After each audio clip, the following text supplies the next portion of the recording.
This is Right Around Australia, the story of Nevill Westwood and his Citroën Bubsie on Faith FM. In 2025, the incredible journey will be reenacting another incredible journey undertaken 100 years earlier by young Nevill Westwood, who accidentally achieved the record of being the first person to drive right around Australia.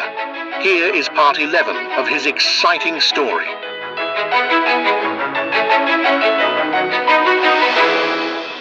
In 1926, Nevill was asked to travel up to the Northern Territory again, and this time take someone with medical skills with him.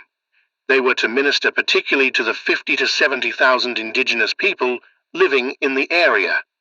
Mr. Rudolph Schick from the Sydney Adventist Hospital was invited to travel with Nevill, and he accepted the invitation. He was given a crash course in dentistry before setting off. The car they drove this time, a new Essex 6, was fitted out much better, with electrical equipment, shock absorbers and spotlights, and loaded with their normal supplies, as well as medical equipment. The pair left Wahroonga in Sydney on Monday the 19th of April, but this time they were going to travel the reverse of Neville's previous trip, going up through New South Wales and across to central Queensland. From there they caught a train to an Aboriginal training school called Mona Mona Mission near Cairns. They spent a week with the local people, pulling teeth, helping with mechanical work, tuning and repairing an organ, and mending a clock. They then caught the train back to their car and headed west into the Northern Territory, visiting many of the stations where Nevill had stayed on his previous trip.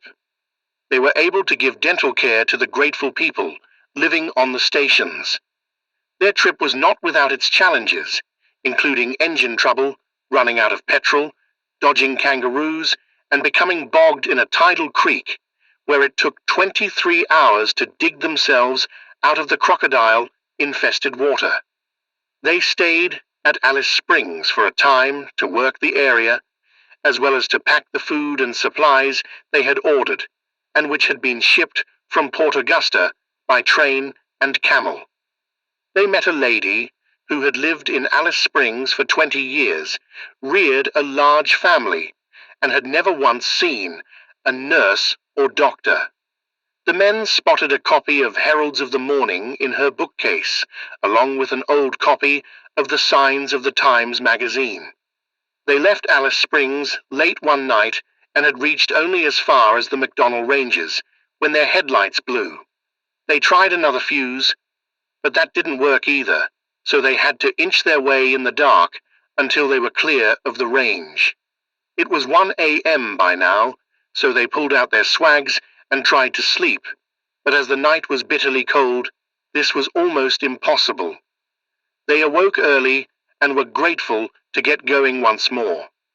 A couple of days later, they managed to get all 4 of their wheels in a road rut so deep that the car was actually sitting on the ground with the wheels spinning underneath.